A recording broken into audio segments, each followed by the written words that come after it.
আজকে মমতা ব্যানার্জির উন্নয়নে সামিল হয়ে এরা ভারতীয় জনতা পার্টি ছেড়ে তৃণমূল কংগ্রেসে যোগদান করলে একটা সবাই মিলে যোগদান করতে হবে।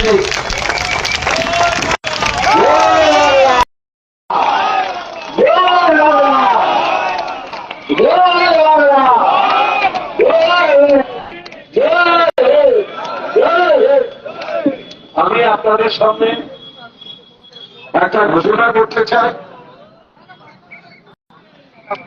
আমি ইতিমধ্যে চেয়ারম্যান আমাদের গৌরীপুরের নেতা রাজেন্দ্র গুপ্তা, চেয়ারম্যান অশোক চ্যাটার্জি, আমাদের নেতা রণ কৃষ্ণ অধিকারী, আমাদের রাজ্যসভার সভাপতি বিকাশ প্রকল্পের সভাপতি সুবোধ অধিকারী, বীজপুরের বিধায়ক, সবার সাথে আলোচনা করে আমি এখনই আপনাদের সামনে বলছি ৯ নম্বর ওয়ার্ড যেখানে রবি সাহেবের বাড়ি, সেখানে রবি সাহুকে আজ থেকেই আমি যুব সংগঠনের দায়িত্ব দিলাম।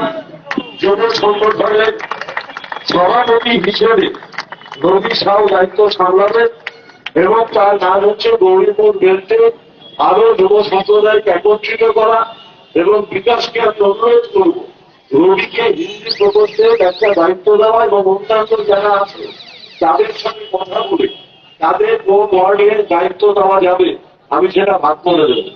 তাই আমার এক দিদি আছে, ওনাকেও আসতে বলো, জয়েন করবে। দিদি এসে থাকবে, দিদিও আজকে বিজেপি ছেড়ে তৃণমূল কংগ্রেসে যোগদান করেছেন।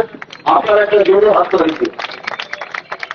উনি ৩ নম্বর ওয়ার্ডে বিজেপি প্রার্থী ছিলেন, দিয়ে দেন এবং রণ, আমি তোমাকে অনুরোধ করছি সময়ের সাথে কথা বলে আমাদের ৫ নম্বর ওয়ার্ডে ওকে দায়িত্বটা দেওয়ার জন্য। নামটা যারা ভালো, নামটা কি? সঞ্জয় চৌহান। সঞ্জয় চৌহানকে আমি ৫ নম্বর ওয়ার্ডের যুব দায়িত্ব দিচ্ছি।